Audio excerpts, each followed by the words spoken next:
بسم الله الرحمن الرحيم. يا أيها الذين آمنوا أطيعوا الله وأطيعوا الرسول وأولي الأمر منكم فإن تنازعتم في شيء فردوه إلى الله والرسول إن كنتم تؤمنون بالله واليوم الآخر ذلك خير وأحسن تأويلا.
بسم الله الرحمن الرحيم.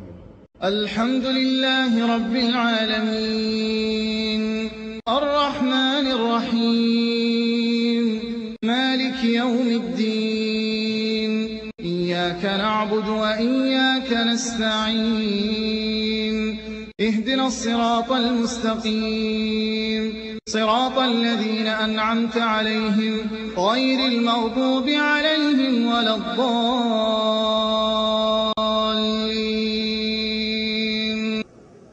نحمده نصلي على رسوله الكريم. أعوذ بالله من الشيطان الرجيم. بسم الله الرحمن الرحيم. الحمد لله رب العالمين الرحمن الرحيم مالك يوم الدين إياك نعبد وإياك نستعين اهدنا الصراط المستقيم صراط الذين أنعمت عليهم غير المغضوب عليهم ولا الضالين آمین. جس سورت کی آپ کے سامنے تلاوت کی گئی ہے اس کو سورۃ الفاتحہ کہا جاتا ہے. اس سے اللہ کی کتاب کی افتتاح ہوتی ہے، آغاز ہوتا ہے. یہ وہ عظیم سورت ہے جس کے کئی نام ہیں. اس کو شفا بھی کہا گیا ہے، 7 آیات بھی کہا گیا ہے، 7 مثانی. اور یہ وہ عظیم صورت ہے جس کے بارے میں اللہ عز و جل فرماتا ہے کہ میں نے نماز کو اپنے اور اپنے بندے کے درمیان تقسیم کر لیا، اور اس سے مراد سورۃ الفاتحہ ہے۔ جب انسان کہتا ہے الحمدللہ رب العالمین، اللہ عز و جل جواب میں فرماتا ہے حمدنی عبدی، انسان کہتا ہے ساری تعریفیں ایک اللہ کے لیے، اللہ کہتا ہے میرا بندہ میری تعریفیں کر رہا ہے۔ یہ سورت شفا ہے۔ حدیث میں آتا ہے ایک بستی کے سردار کو بچھو نے کاٹ لیا، صحابہ کا اس بستی کے پاس سے گزر ہوا، انہوں نے کہا تم میں سے کوئی دم کرنے والا ہے؟ اس صحابی نے اس سردار کے اوپر سورۃ الفاتحہ پڑھ کر دم کیا اور قصہ رسول اللہ صلی اللہ علیہ وسلم کو سنایا۔ اللہ کے نبی علیہ الصلوۃ والسلام نے فرمایا تجھے کس نے بتایا کہ یہ سورت شفا ہے؟ اس سورت کی اہمیت اتنی زیادہ ہے کہ رسول اللہ صلی اللہ علیہ وسلم فرماتے ہیں لا صلاة لمن لم يقرأ بفاتحة الكتاب، جو سورۃ الفاتحہ کی تلاوت نہیں کرتا اس کی نماز نہیں ہوتی۔ رسول اللہ صلی اللہ علیہ وسلم فرماتے ہیں جو نماز پڑھے اور فاتحہ نہ پڑھے اس کی نماز خداج خداج خداج، ناقص ہے ناقص ہے ناقص ہے، تمام نہیں ہے، مکمل نہیں ہے۔ آئیے ذرا اس صورت پہ غور تو کریں جسے آپ اور میں ہر نماز کی ہر رکعت میں تلاوت کرتے ہیں۔ اس کے ترجمہ اور معانی پر توجہ کریں، یہ سورت کیا کہتی ہے، یہ سورت کیا اطلاع دیتی ہے، یہ سورت کیا منہج سکھاتی ہے، یہ سورت کس قسم کے علوم کا ذخیرہ لیے ہوئے ہے۔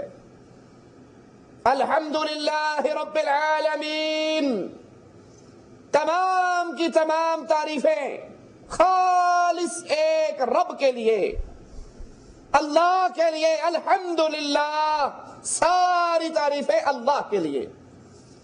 آپ کسی کی جتنی چاہے تعریف کر لیں، وہ تعریف حقیقت کے اندر اللہ کی ہے۔ مثال کے طور پہ رسول اللہ صلی اللہ علیہ وسلم کی تعریف کی جاتی ہے، اللہ کے نبی بڑے حسین تھے، آپ کا چہرہ بڑا خوبصورت تھا، آپ کا پسینہ دنیا کی خوشبوؤں سے زیادہ خوشبودار تھا۔ جتنی بھی تعریف رسول اللہ صلی اللہ علیہ وسلم کی جائے، آپ کے حسن کی جائے، صحابی کہتا ہے دنیا کی کسی آنکھ نے رسول اللہ صلی اللہ علیہ وسلم سے زیادہ پیارا اور حسین نہیں دیکھا۔ وہ دیکھے کیسے؟ اللہ نے محمد سے پیارا کوئی پیدا نہیں کیا صلی اللہ علیہ وسلم۔ یہ اللہ کے نبی کی تعریف، لیکن حقیقت میں یہ تعریف کس کی ہے؟ جس نے محمد کو پیدا کیا صلی اللہ علیہ وسلم۔ کوئی پھول کی تعریف کرے، کوئی سورج کی تعریف کرے، کوئی جہان کی تعریف کرے، کوئی پہاڑوں دریاؤں سمندروں کی تعریف کرے، مالک کہتے ہیں الحمدللہ رب العالمین۔ تم جہاں میں جس کی بھی تعریف کرتے ہو وہ حقیقت میں تعریف تو ایک عرش والے اللہ کی ہے، کیونکہ ہر چیز کا خالق کون ہے؟ اور وہ اللہ کیسا ہے؟ الحمدللہ رب العالمین، وہ رب ہے العالمین، سارے جہانوں کا، انسانوں کا جہان، درندوں کا جہان، پرندوں کا جہان، جنات کا جہان، فرشتوں کا جہان، پانی کی مخلوق کا جہان، خشکی کی مخلوق کا جہان، فضا کی مخلوق کا جہان، سارے جہانوں کا رب کون؟ اللہ عز و جل۔ وہ رب ہے۔ رب کسے کہتے ہیں؟ پالنے والے کو، کھلانے والے کو، پالن ہار کو، پروردگار کو، لجپال کو۔ اب رب کون ہو سکتا ہے جسے یہ پتا ہو؟ کھلا کون سکتا ہے جسے یہ پتا ہو مجھ سے کھانے والے کتنے ہیں؟ دنیا میں انسان کتنے، جنات کتنے، درندے کتنے، پرندے کتنے، یہ سارا علم کس کو ہے؟ اللہ عز و جل کو۔ کھلا کون سکتا ہے جس کو یہ علم ہو مجھ سے کھانے والے کتنے ہیں، کھلا وہ سکتا ہے، جس نے جو کھلانا ہے وہ کسی سے مانگ کر دینا نہیں پڑتا، اس کے پاس پہلے ہی سارا کچھ موجود ہے۔ تو ہر چیز کے خزانوں کا مالک کون ہے؟ وَلِلَّهِ خَزَائِنُ السَّمَاوَاتِ وَالْأَرْضِ، زمین و آسمان کے ہر خزانے کا مالک ایک اللہ عز و جل۔ حدیث میں آتا ہے، مالک فرماتا ہے، یا ابن آدم یا معشر الجن والانس، اے انسانوں اور جنوں، لو اولکم و آخرکم انسکم و جنکم، تمہارے جن اور انسان پہلے اور آخری ایک میدان میں اکٹھے ہو کے اپنے اللہ سے مانگنا شروع کر دے، جو جی میں آئے وہ مانگے، میں سب کو ان کی مانگ، ان کی ڈیمانڈ دیتا رہوں، پورا کرتا رہوں، میرے خزانے میں اتنی کمی نہیں آتی جتنی سوئی کو سمندر میں ڈال کے نکال لو۔ الحمدللہ رب العالمین، ساری تعریفوں کے لائق وہ اللہ جو سارے جہانوں کا رازق ہے، مالک ہے، خالق ہے، رب ہے، ان کو شفائیں دیتا ہے، ان کی بیماریاں دور کرتا ہے، ان پہ رحمت کرتا ہے، ان کی دعائیں سنتا ہے۔ وہ ہے کیسا؟ دوسرا سوال، وہ ہے کیسا؟ الرحمن الرحیم، نہایت رحم کرنے والا، بڑا ہی مہربان۔ اللہ سے بڑھ کر مہربان کوئی ہو؟ رسول اللہ صلی اللہ علیہ وسلم ایک عورت کو دیکھتے ہیں، حالت جنگ میں اس کا بچہ گم جاتا ہے اور وہ بچے کو تلاش کرتی پھرتی ہے۔ جب بچہ مل جاتا ہے اس کو اپنے چھاتی سے لگاتی ہے، پیار کرتی ہے، چومتی ہے۔ امام کائنات، امام اعظم، امام الانبیاء محمد الرسول اللہ صلی اللہ علیہ، میرے نبی کا نام آئے تو کہا کریں صلی اللہ علیہ وسلم، وگرنہ رسول اللہ صلی اللہ علیہ وسلم کی حدیث کو یاد کریں۔ اللہ کے نبی نے فرمایا اس کا ناک خاک آلود ہو، خاک آلود ہو، خاک آلود ہو، 3 مرتبہ فرمایا۔ صحابہ نے کہا یا رسول اللہ صلی اللہ علیہ وسلم کس کا؟ یہ بد دعا کس کے لیے؟ فرمایا جس کے سامنے میرا نام لیا جائے اور مجھ پہ درود نہ پڑھے صلی اللہ علیہ وسلم۔ اللہ کے پیارے حبیب جناب محمد کریم صلی اللہ علیہ وسلم صحابہ سے کہتے ہیں کیا خیال ہے یہ ماں اپنے اس بچے کو آگ میں ڈال دے گی، جلا ڈالے گی؟ کہا نہیں یا رسول اللہ صلی اللہ علیہ وسلم، یہ ماں تو اپنے بچے کو نہیں جلائے گی۔ کہا اس ماں کے دل میں جو محبت ہے وہ محبت کا ایک حصہ ہے، 99 حصے میرے اللہ کے پاس ہیں۔ وہ محبت کرنے والا الرحمن، اتنا مہربان۔ کافر اللہ کو نہیں مانتے، عیسائی اللہ کے نعوذ باللہ بیٹا کہتے ہیں عیسیٰ کو، یہودی عزیر کو بیٹا کہتے ہیں، کفار اللہ کا انکار کرتے ہیں۔ اللہ اتنا مہربان ہے، سورج کی روشنی ان کو بھی مل رہی ہے، پانی ان کو بھی مل رہا ہے، رزق ان کو بھی مل رہا ہے۔ وہ اتنا مہربان ہے، اپنے دشمنوں کو خود کھلاتا ہے۔ الرحمن الرحیم، وہ اتنا مہربان، وہ کہتا ہے اے آدم کے بیٹے تو چل کر آ، میں دوڑ کر آؤں گا، تو بالشت آ، میں بازو آؤں گا، تو اپنے دل میں یاد کر میں تجھے یاد کروں گا، تو اپنے نفس میں یاد کر میں اپنے نفس میں یاد کروں گا، تو انسانوں میں یاد کر میں فرشتوں میں یاد کروں گا۔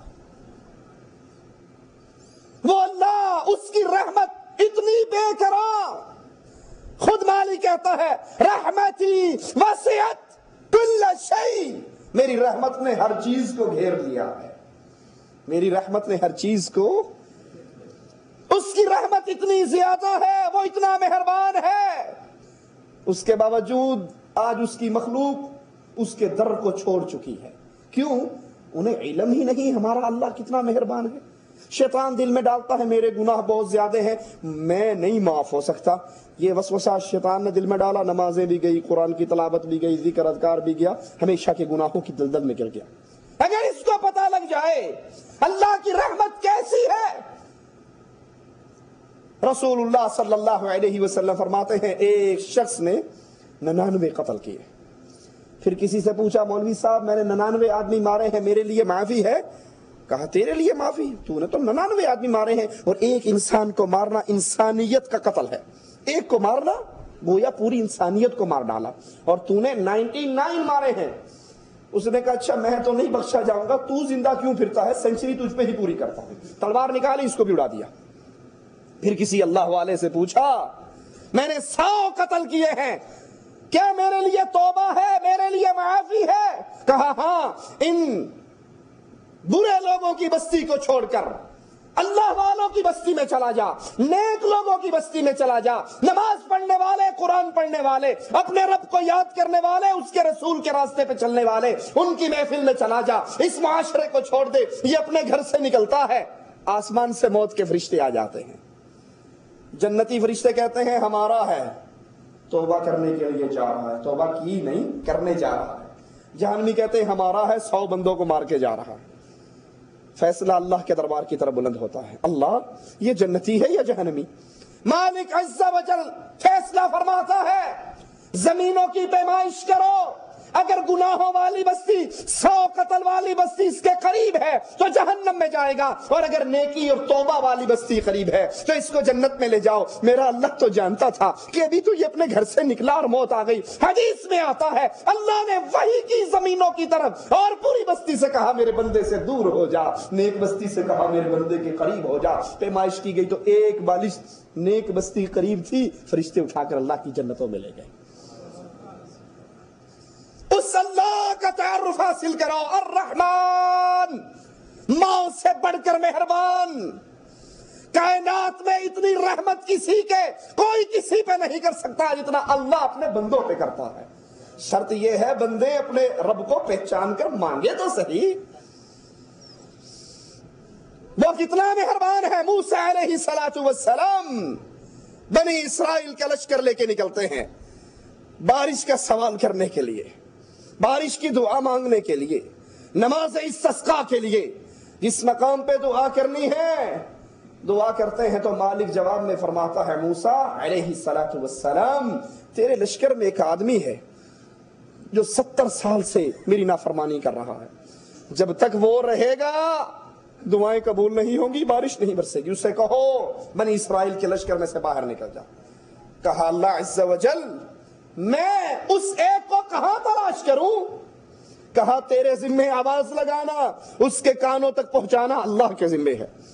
موسیٰ نبی نے آواز لگائی علیہ السلام، جو 70 سال سے اللہ کی نافرمانی کر رہا ہے ہمارے اندر سے نکل جائے۔ دیکھو رب کی رحمت، میرے رب کے در کو چھوڑ کر غیروں کے در پہ گرنے والوں ذرا رب کو پہچان تو لو۔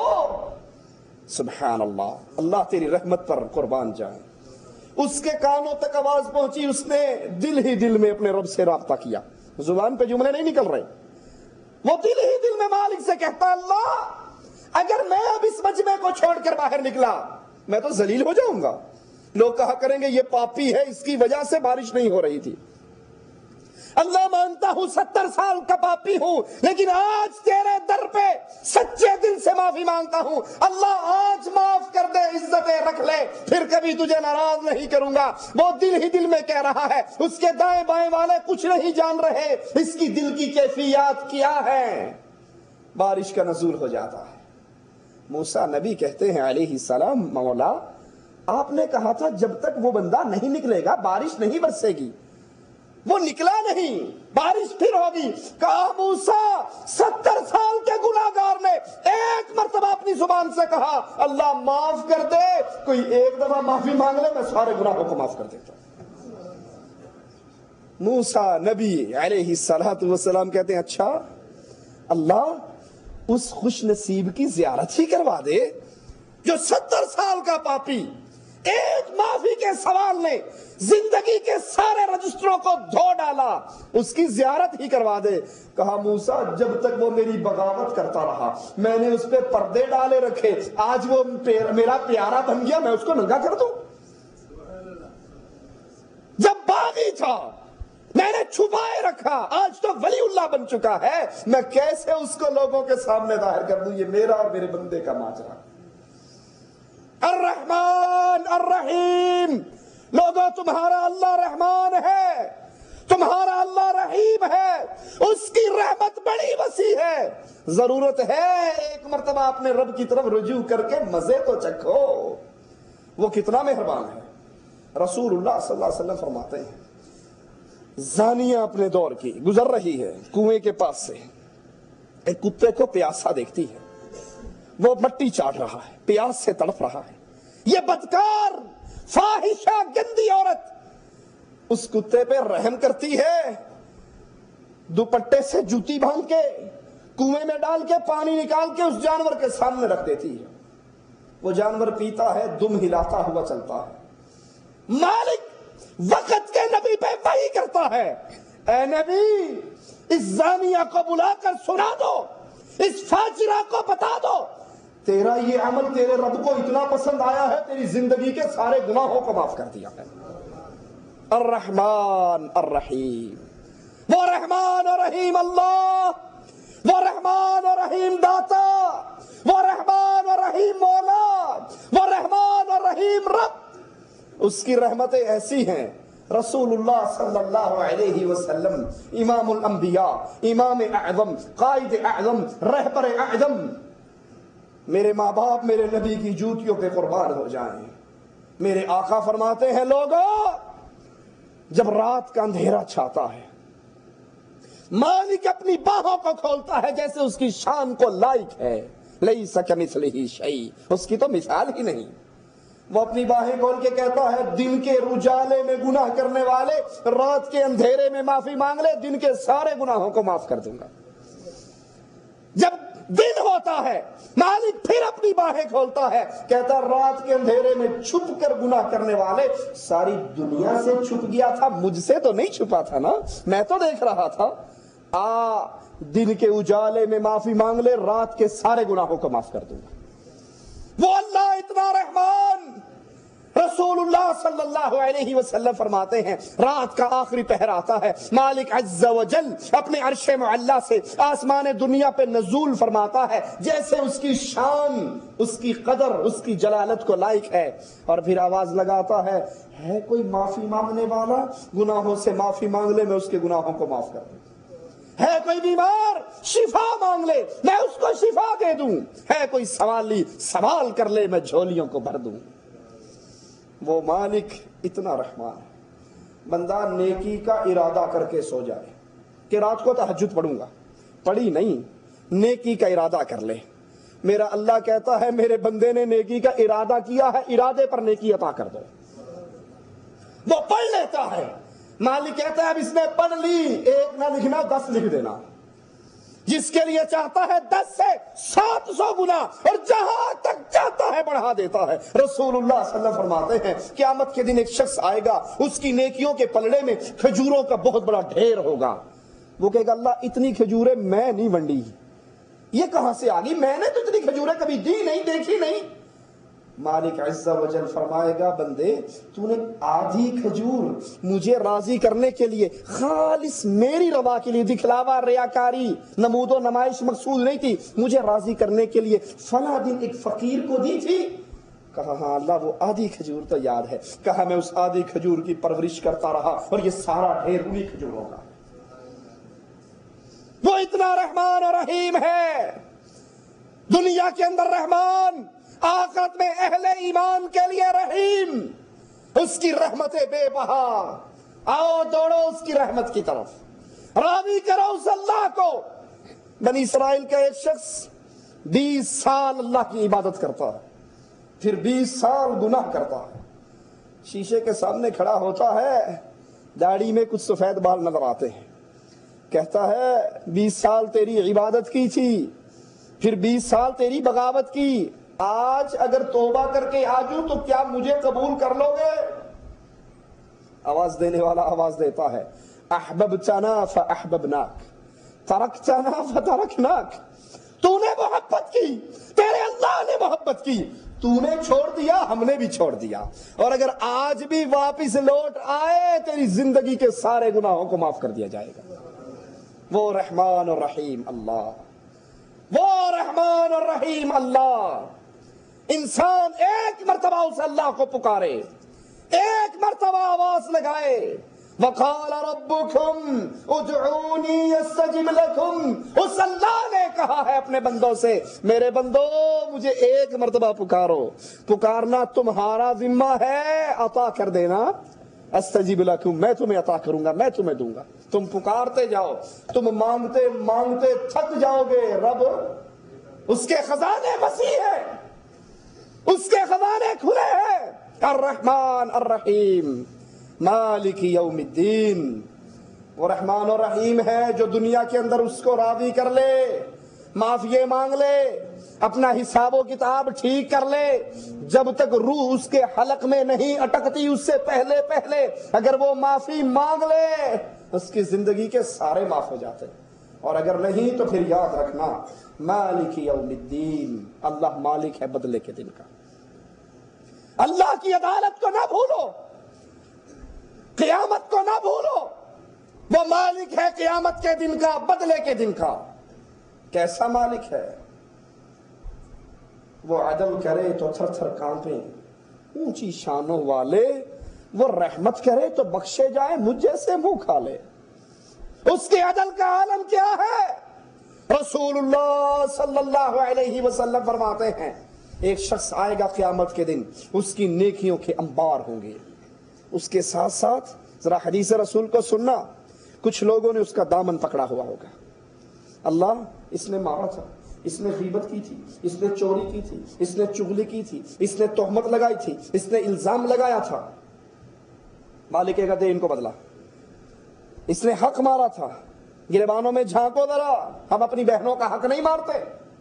باپ مرنے سے پہلے ساری زمین بیٹوں کے نام کر دیتا ہے، تے تیاں نے کسے اور گھر جان گیا، یہ زمین تو اپنی ماں کی کھوپ سے لے کر آیا تھا، یہ کس نے دی ہے؟ جب یہ اللہ نے دی ہے تو بہنوں بیٹیوں کا حق کس نے رکھا ہے؟ اللہ عز و جل نے۔ اس نے مارا، اس نے حق دبایا، اس نے قرضہ دبایا، اس نے گالی دی، اس نے غیبت کی۔ رسول اللہ صلی اللہ علیہ وسلم فرماتے ہیں مالک کہے گا دے بدلا، کر راضی۔ کہ اللہ زمین ہوتی تو دے دیتا، اب کہاں سے دوں؟ مالک کہے گا اچھا، نماز تو نے پڑھی ثواب اس کو دے دے، روزہ تو نے رکھا ثواب اس کو دے دے، حج تو نے کیا ثواب اس کو دے دے، صدقہ تو نے دیا ثواب اس کو دے دے۔ کچھ بد نصیب ایسے ہوں گے، اللہ ہمیں ایسے بد نصیبوں میں شامل نہ فرمانا جن کو قیامت کے دن لوگوں نے پکڑ کے تیرے دربار میں آ کے سوال کر رہے ہوں۔ کچھ بد نصیب ایسے ہوں گے نیکیاں ختم ہو جائیں گی۔ حاجی صاحب نیکیوں کا تو بڑا سٹاک لے کر آئے تھے، لیکن گالیاں دیتے ہوئے زبان کنٹرول نہیں، غیبت کرتے ہوئے زبان کنٹرول نہیں، چغلی کرتے ہوئے زبان کنٹرول نہیں۔ مالک کہے گا ان کو بھی دے، کہے گا اللہ نیکیاں بھی نہیں رہی کیا دوں؟ کہا گناہ یہ کرتے رہے، گناہ تجھے ملیں گے، کرتے یہ رہے، پلڑا تیرا بھاری ہوگا۔ وہ بدنصیب نیکیاں پٹوا کر گناہ اٹھا کر جہنم کے اندر چلا جائے۔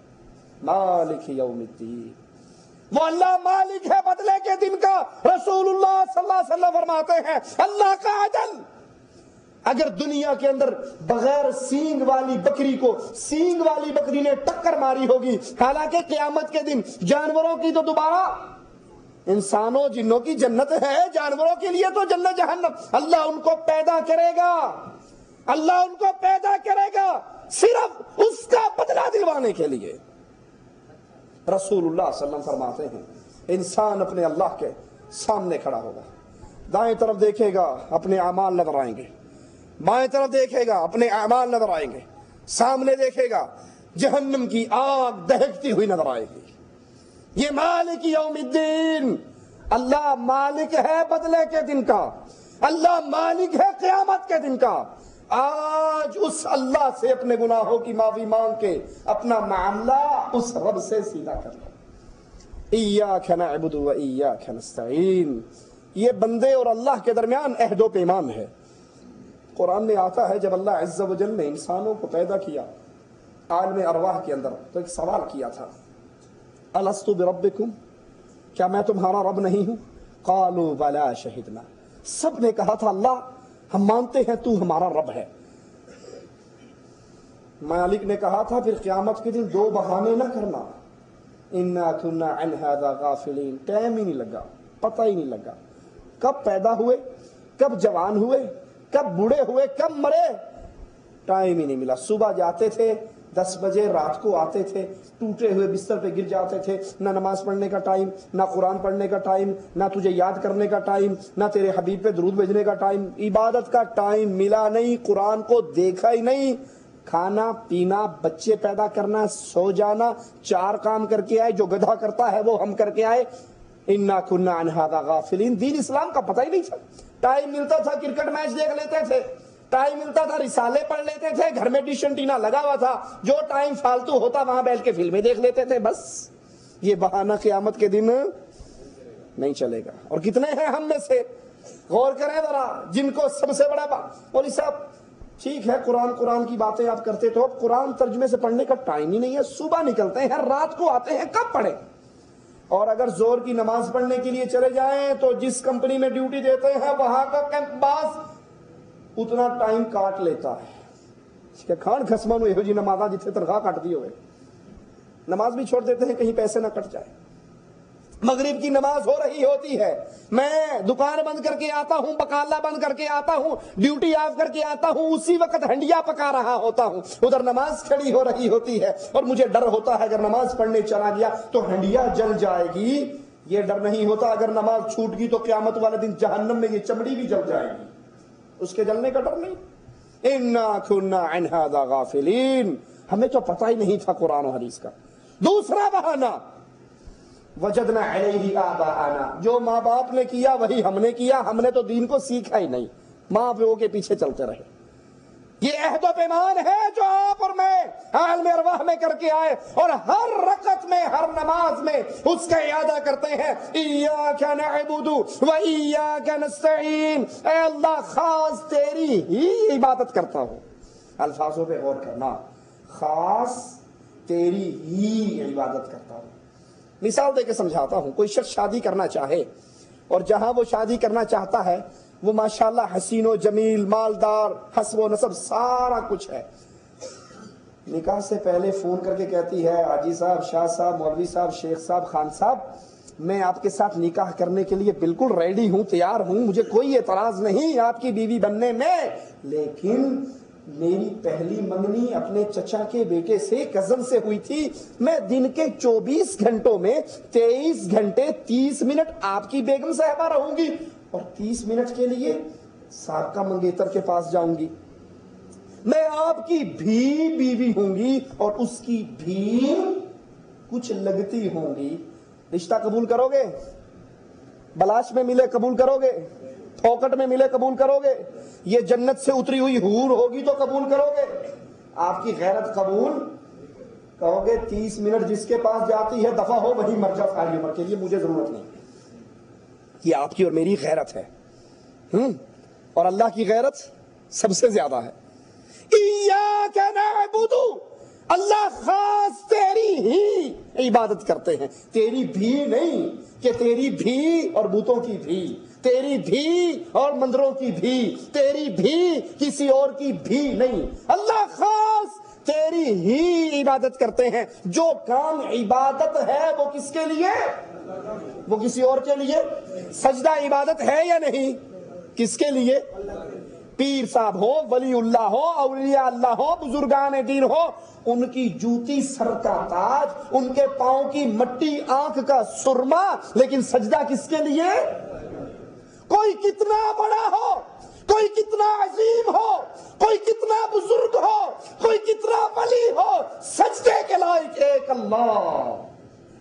کسی کی جگہ کتنی پیاری ہو، طواف کے لائق صرف بیت اللہ. یہ بیت اللہ، اس کا طواف عبادت ہے. اب یہ غیر اللہ کی قبروں کا، مندروں کا، مورتیوں کا، بتوں کا طواف نہیں ہو سکتا. قربانی کرنا عبادت ہے کس کی؟ اللہ کے لیے. اب یہ قربانی جو اللہ نام کی ہو رہی ہے غیر اللہ کے نام پہ، ایران کے اندر پانی پینے کی وہ سبیل لگی بھی ہوتی، اس پہ لکھا ہوتا ہے بنو شیخ بنان حسین، پانی پینے والے حسین کے نام پر پانی پیو. پانی پینے سے پہلے رسول اللہ صلی اللہ علیہ وسلم نے کیا سکھایا؟ کہو بسم اللہ. کس کے نام کا؟ ایاک نعبد. ساری عبادتیں، وہ سجدہ ہو، رکوع ہو، طواف ہو، نظر ہو، نیاز ہو، ڈرنا ہو، توکل ہو، امید ہو، بھروسہ ہو، وہ ساری عبادتیں کس کے لیے؟ وَإِيَّاكَ نَسْتَعِينُ. جب مانگنا ہے، سوال کرنا ہے، مدد طلب کرنی ہے تو کس سے؟ اللہ کے علاوہ کسی سے مدد نہیں مانگی جا سکتی. یہ عہد و پیمان ہے جو آپ اور میں نماز میں کرتے ہیں. مدد کس سے مانگنی ہے؟ یونس علیہ السلام مچھلی کے پیٹ میں گرفتار ہیں. کون ہے؟ اللہ کے نبی، وقت کے پیغمبر. اور کیا کہتے ہیں؟ لا الہ الا انت سبحانک انی کنت من الظالمین. اللہ تیرے علاوہ اس مشکل سے میری مشکل کشائی کرنے والا کوئی اور لا الہ الا انت، کوئی مشکل کشا نہیں سوائے تیرے. غلطی مجھ سے ہوئی، تو پاک ہے. مالک نے کہا اگر یونس علیہ السلام مچھلی کے پیٹ میں مجھے یاد نہ کرتے، مجھے نہ پکارتے، میرا ذکر نہ کرتے، لوگ قیامت کے دن قبروں سے نکلتے، یونس مچھلی کے پیٹ سے نکلتا علیہ السلام. ایاک نستعین، اللہ مدد کی ضرورت ہوگی، حاجت روائی، مشکل کشائی کرواؤں گا تو صرف تجھ سے، پکاروں گا تجھے، مانگوں گا تجھ سے، کیونکہ میرے آقا، میرے امام، میرے قائد، میرے نبی محمد کریم صلی اللہ علیہ وسلم کو ضرورت پڑی. بدر کا میدان تھا، 313 مقابلہ 1000 سے، 313 بے سر و سامانی کے اندر. تلوار ہے، روکنے کی ڈھال نہیں ہے، تیر ہے، چھوڑنے کی کمان نہیں ہے، اور مقابلہ اسلحے سے لیس. ابو بکر صدیق یار غار مصطفیٰ صلی اللہ علیہ وسلم فرماتے ہیں میرے رسول نے قبلے کی طرف منہ کیا، اللہ کے سامنے 2 رکعتیں پڑھی، سجدے میں گرے، اتنا روئے، اتنا مانگے، نبی کی چادر جو کندھے پہ پڑی ہوئی وہ بھی گر گئی، اور رو رہے ہیں، اللہ کو راضی کر رہے ہیں، اللہ سے مدد مانگ رہے ہیں. رسول اللہ کی پیشانی کائنات میں، مخلوقات میں سب سے زیادہ پیارا چہرہ محمد الرسول اللہ کا. لیکن آج میرے آقا کا چہرہ مٹی میں اپنے اللہ کو راضی کر رہا ہے، خاک پہ رگا ہوا ہے، اور اپنے رب کو پکار رہا ہے، مدد مانگ رہا ہے. صدیق اکبر کہتے ہیں اللہ کے نبی اپنے سر مبارک کو اٹھائیے، مجھے امید ہے اللہ نے آپ کی ساری دعائیں قبول کر لی ہے، مدد آ رہی ہے. ایاک نستعین، مدد کس سے مانگنی؟ اولاد نہیں ہے کس سے مانگنی؟ رزق کم ہے کس سے مانگنا؟ مشکل ہے کس سے مانگنا؟ شفا لینی ہے کس کو پکارنا؟ ایاک نستعین. باقی سارے اللہ کے در کے منگتے ہیں، اللہ کے در کے سوالی ہیں، اللہ کے در کے سوالی اور مددگار پکارنے والے ہیں. اور مدد کرنے والا وہ کہتا ہے یا ایھا الناس، اے لوگو، انتم الفقراء الی اللہ، تم سارے منگتے ہو، تم ساروں کو عطا کرنے والا کون؟ اللہ. یہ سبق ہے، یاد کر لو. ایاک نعبد، ہم عبادت خالص اللہ ہی کی کرتے ہیں. سجدہ اللہ کے لیے غیر کو نہیں، رکوع اللہ کے لیے غیر کو نہیں، قیام اللہ کے لیے غیر کو نہیں، طواف بیت اللہ کا اب غیر کے لیے نہیں، قربانی اللہ کے لیے غیر کو نہیں ہو سکتی. مدد اللہ سے مانگنی ہے، غیر سے نہیں مانگنی. اس کے بعد پھر اللہ عز و جل اپنے بندے کو سکھاتا ہے مانگ اپنے اللہ سے، مانگ اپنے اللہ سے. کیا؟ اہدنا الصراط المستقیم، اے اللہ ہمیں سیدھے راستے پہ سیدھا راستہ دکھا. اہدنا، اس کے کئی معنی ہیں. ہمیں سیدھا راستہ دکھا، ہمیں سیدھے راستے پہ چلا، ہمیں سیدھے راستے پہ استقامت عطا فرما. اہدنا، اللہ ہمیں چلا، ہمیں دکھا، ہمیں قائم اور دائم رکھ. صراط المستقیم، سیدھا راستہ. سیدھا راستہ کیا ہے؟ جو 2 نقطوں کے درمیان ایک لائن ہو، یہ سیدھی لائن ہے. رسول اللہ صلی اللہ علیہ وسلم مسجد نبوی کی کچی زمین پر بیٹھے ہوئے آپ نے سیدھی ایک لائن لگائی، پھر ادھر لائنیں لگائی اور ادھر لائنیں لگائی، فرمایا ھذا صراطی مستقیما. لوگوں، یہ جو سیدھی راستہ، سیدھی لائن، سیدھی سڑک میں نے کھینچ دی ہے، یہ میرا راستہ ہے، یہ محمد کریم صلی اللہ علیہ وسلم کا راستہ ہے. اور جو دائیں بائیں ٹیڑھی لائنیں ہیں یہ شیطان کی راہ ہے، یہ شیطان کے راستے ہیں. ہر راستے پہ شیطان بیٹھ کر پکار رہا ہے. سیدھے راستے پہ چلو، صراط المستقیم جو رسول اللہ صلی اللہ علیہ وسلم کا راستہ. ایک نقطہ دنیا ہے، دوسرا نقطہ جنت ہے.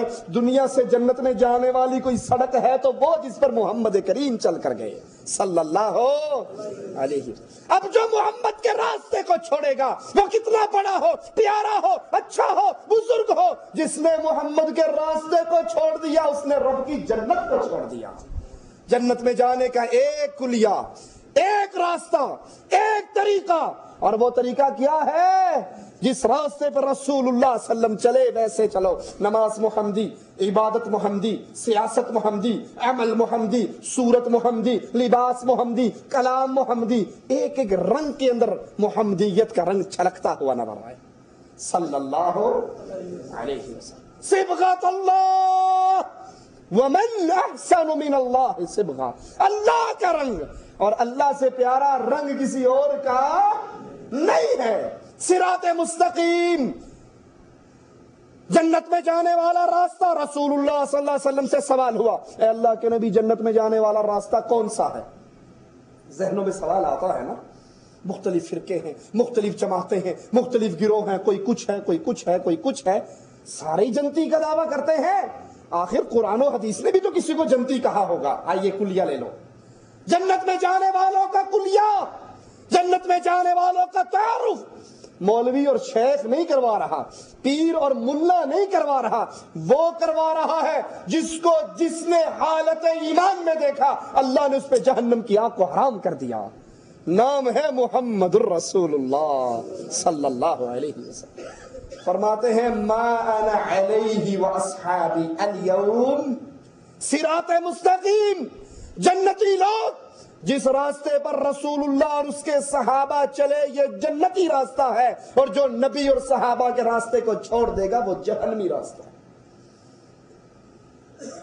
اہدنا الصراط المستقیم، سیدھے راستے پہ اللہ ہمیں چلا، ہمیں قائم رکھ، ہمیں استقامت دے، ہمیں یہ راستہ دکھا۔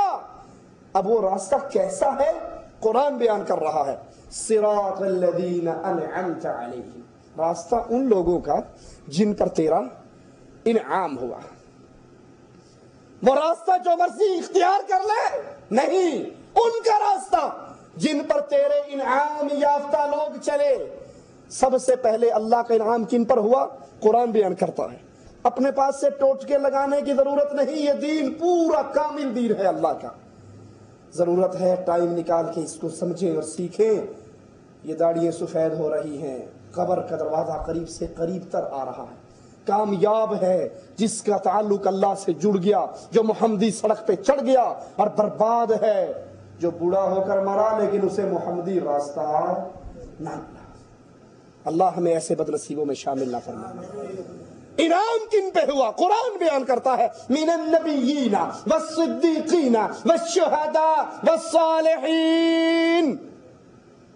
انعام اللہ نے سب سے پہلے انبیاء پہ کیا، من النبیین والصدیقین والشہداء والصالحین، انبیاء پہ انعام ہوا، پھر انبیاء کے ساتھی صدیق پہ انعام ہوا، صدیقین پہ انعام ہوا، والشہداء اللہ کے راستے میں شہید ہونے والوں پہ انعام ہوا، والصالحین اور نیک اولیاء اللہ پر انعام ہوا۔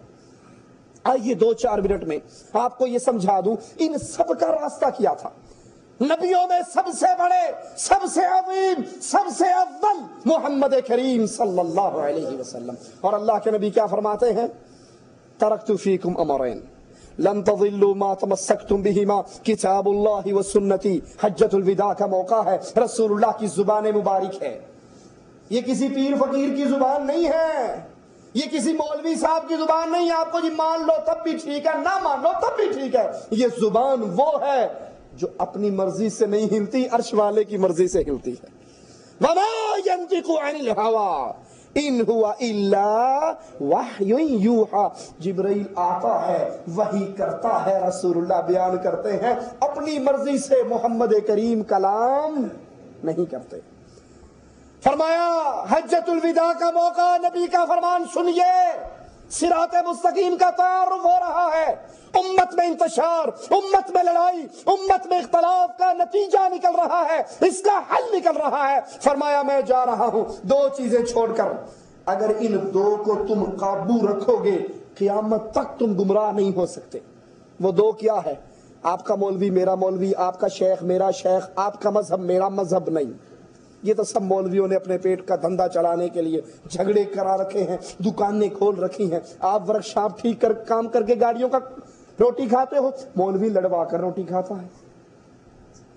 رسول اللہ صلی اللہ علیہ وسلم اختلاف کا حل بیان کر رہے، فرمایا دو چیزیں چھوڑ کر جا رہا ہوں، کتاب اللہ، اللہ کا قرآن، و سنتی، اور محمد کریم کی سنت صلی اللہ علیہ وسلم۔ لن تضلوا، تم گمراہ ہو ہی نہیں سکتے، ما تمسکتم بہما، جب تک تمہارے ایک ہاتھ میں قرآن ہو، دوسرے ہاتھ میں فرمان مصطفیٰ ہو صلی اللہ علیہ وسلم۔ یہ نبیوں کی دعوت، ان نبیوں کی دعوت کے بعد انبیاء کے صحابہ، میرے رسول کے صحابہ، ان کا دین کیا ہے؟ وہ صراط مستقیم کس کو سمجھتے ہیں؟ عمر ابن خطاب رضی اللہ عنہ وارضاہ تورات موسیٰ علیہ السلام کی کتاب کا ورقہ لے کے پڑھتے ہوئے آ رہے، خوش ہو رہے، مجھے موسیٰ کی کتاب کا ورقہ مل گیا۔ مزاج شناس رسول صدیق اکبر رضی اللہ عنہما عمر کے چہرے کو دیکھ رہے، پڑھتے ہوئے کو دیکھ رہے، رسول اللہ کے بدلتے ہوئے تیور کو دیکھ رہے، نبی کی کیفیت غصے میں آتی ہوئی کو دیکھتے ہیں، کہتے ہیں عمر تیری ماں تجھے گم پائے، نہیں دیکھتا میرے رسول کو کا چہرہ تبدیل ہو رہا ہے، غصہ آ رہا۔ حضرت عمر ورقے کو پھینک کر کہتے ہیں رضیت باللہ ربا وبالاسلام دینا وبمحمد نبیا صلی اللہ علیہ وسلم، میں اللہ پر راضی، رسول اللہ پر راضی، اسلام پر راضی۔ اللہ کے نبی فرماتے ہیں عمر لو بدأ لکم موسیٰ فاتبعتموہ وترکتمونی لضللتم عن سواء السبیل، آج موسیٰ بھی آ جائے اور تم محمد کو چھوڑ کر موسیٰ کے پیچھے چل پڑو، گمراہ ہو جاؤ گے۔ لو كان موسیٰ حیا ما وسعه الا اتباعی، موسیٰ بھی زندہ ہوتے اور جنت میں جانا چاہتے، ان کو بھی محمد کے پیچھے چلنا پڑتا صلی اللہ علیہ وسلم۔ ابو بکر سے سوال کرنے والی سوال کرتی ہے، میں مرنے والی کی نانی ہوں، وراثت میں میرا کتنا حصہ ہے؟ سنیے، صراط مستقیم مولویوں کا بنایا ہوا نہیں، یہ رسول اللہ کا بتایا ہوا صراط ہے صلی اللہ علیہ وسلم۔ ابو بکر سے پوچھا گیا میرا وراثت میں حق کتنا ہے؟ مسئلہ نہیں پتا ابو بکر صدیق کو، انبیاء کے بعد سب سے افضل ہستی ابو بکر صدیق کی ہستی ہے۔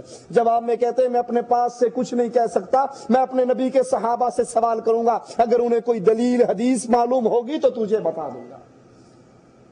عمر ابن خطاب کہتے ہیں کوئی حج تمتع نہ کرے، سگا بیٹا عبداللہ ابن عمر کہتا ہے میں حج تمتع کروں گا۔ لوگوں نے کہا تیرا باپ تو منع کرتا ہے، کہا میرا باپ منع کرتا ہے، فاطمہ کا باپ تو منع نہیں کرتا، شریعت میرے باپ کی بات تو نہیں، شریعت تو فاطمہ کے بابا کی بات ہے۔ نزل الشریعہ علی محمد صلی اللہ علیہ وسلم وما نزل الشریعہ علی ابی، قرآن حدیث میرے بابا پہ نہیں اتری، فاطمہ کے بابا پر اتری۔ صراط الذین انعمت علیہم، راستہ ان لوگوں کا جن پر انعام ہوا، نبی کا راستہ قرآن و حدیث، صحابہ کا راستہ قرآن و حدیث، تابعین محدثین کا راستہ قرآن و حدیث، اولیاء اللہ کا راستہ قرآن و حدیث۔ امام ابو حنیفہ رحمۃ اللہ علیہ سے سوال کیا گیا، امام صاحب آپ کی بات مل جائے، نبی کی بات سے ٹکرا رہی ہو، ہم کیا کریں؟ آپ بھی تو امام ہیں، بہت بڑے بزرگ ہیں، ولی اللہ ہیں، بڑی محنت کی ہے آپ نے، صراط مستقیم ان اماموں نے کتنا پیارا واضح کیا۔ کہا سنو، ابو حنیفہ کی بات مل جائے، رسول کی بات سے ٹکرا رہی ہو، ابو حنیفہ کی بات کو دیوار میں دے مارنا، محمد کی بات کو سینے سے لگا لینا صلی اللہ علیہ وسلم۔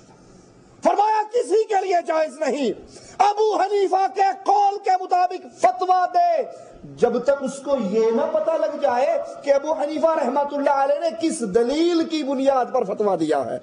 دلیل کسی کا قول نہیں ہوا کرتا، دلیل محمد کریم کی زبان ہلا کرتی ہے۔ حدیث جبرائیل نہیں سنی آپ نے؟ جبرائیل نے آ کر پوچھا اسلام کیا ہے، ایمان کیا ہے، قیامت کب آئے گی؟ اللہ کے نبی بتاتے رہے، جبرائیل کہتے رہے آپ نے سچ فرمایا، آپ نے سچ فرمایا، آپ نے سچ فرمایا۔ چلے گئے، اللہ کے نبی نے پوچھا عمر ابن خطاب جانتے تھے یہ کون ہے؟ کہا اللہ و رسولہ اعلم، اللہ جانے، یہ اپنے حبیب کو بتا دے، ہمیں تو نہیں پتا۔ کہا یہ جبرائیل تھے جو تمہیں تمہارا دین سکھانے کے لیے آئے تھے۔ کیا خیال ہے جبرائیل کو کھڑے ہو کے تقریر کرنی چاہیے تھی نا؟ یہ ساری باتیں جبرائیل کو اللہ نے بتائی صحابہ کو سمجھانے کے لیے، تو جبرائیل نبی سے کیوں پوچھ رہے ہیں؟ بعض علماء بیان فرماتے ہیں اس لیے پوچھ رہے تھے کہ جبرائیل 100 دفعہ بھی کہے گا دین نہیں بنے گا جب تک محمد کے ہونٹوں سے ادا نہیں ہوگا صلی اللہ علیہ وسلم.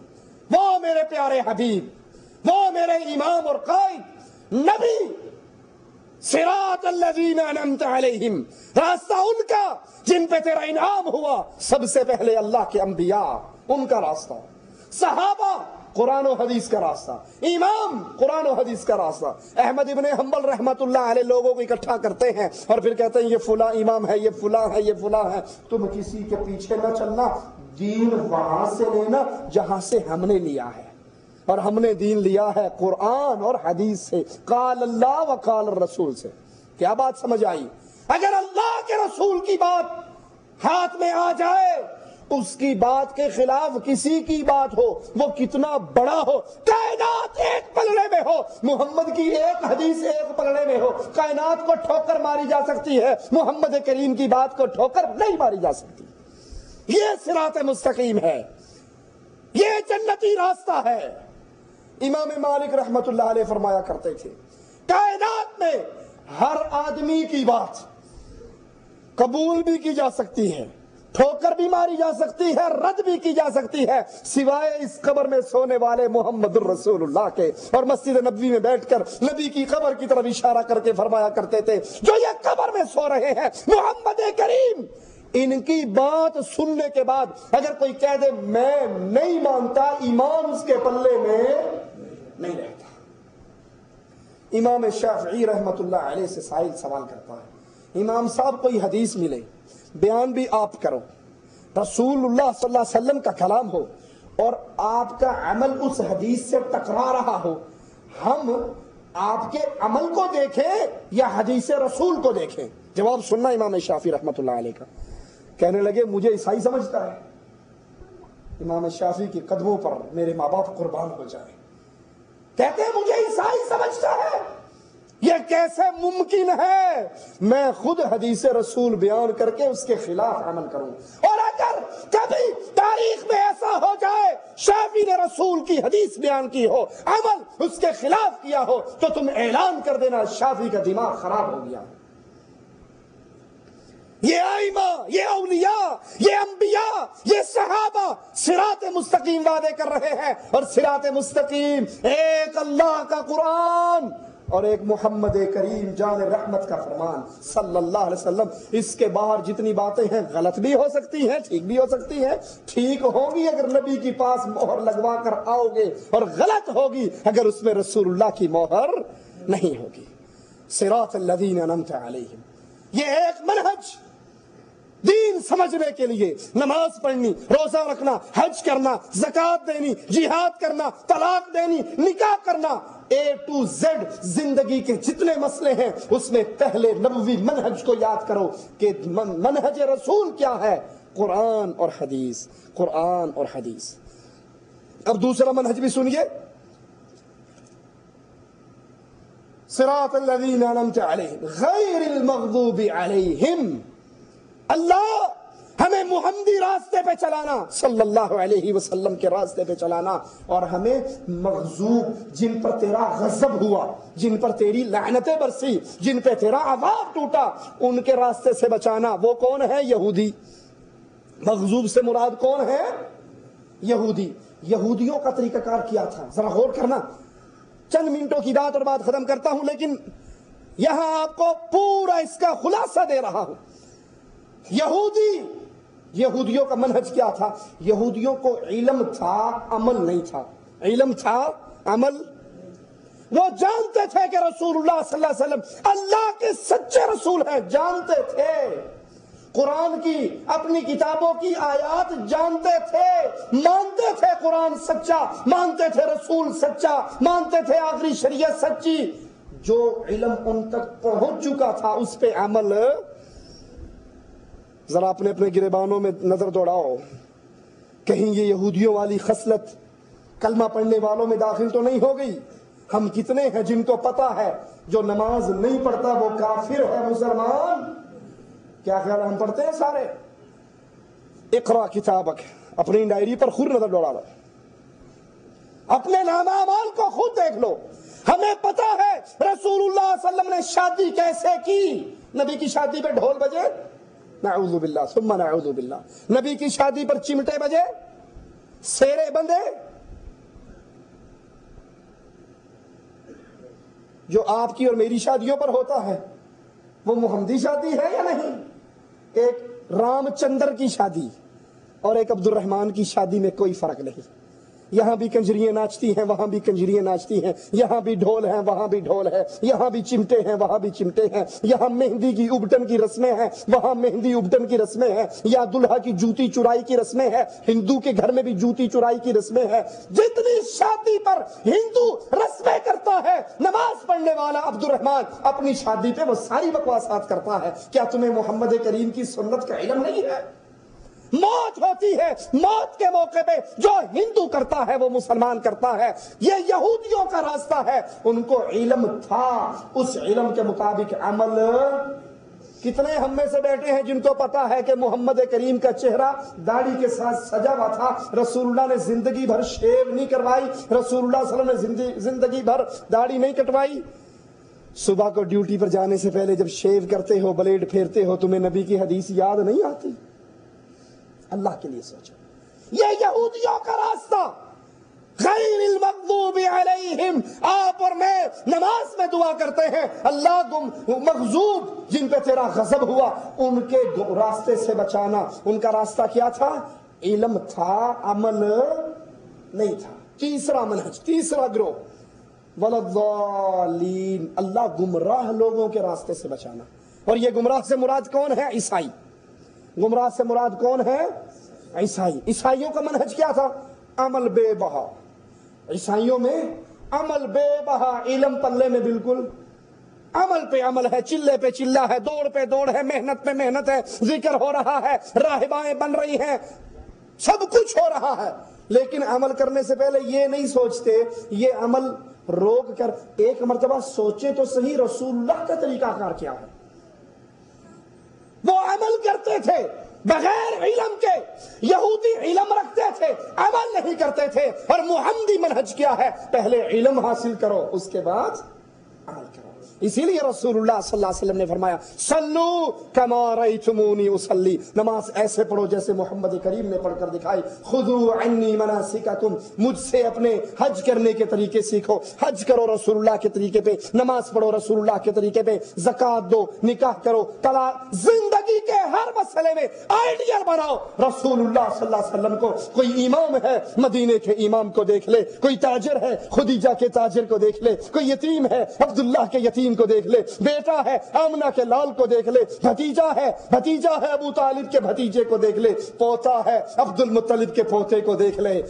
لیڈر ہے، قائد ہے، جرنیل ہے، بدر کے جرنیل کو دیکھ لے، فاتح ہے مکے کے فاتح کو دیکھ لے.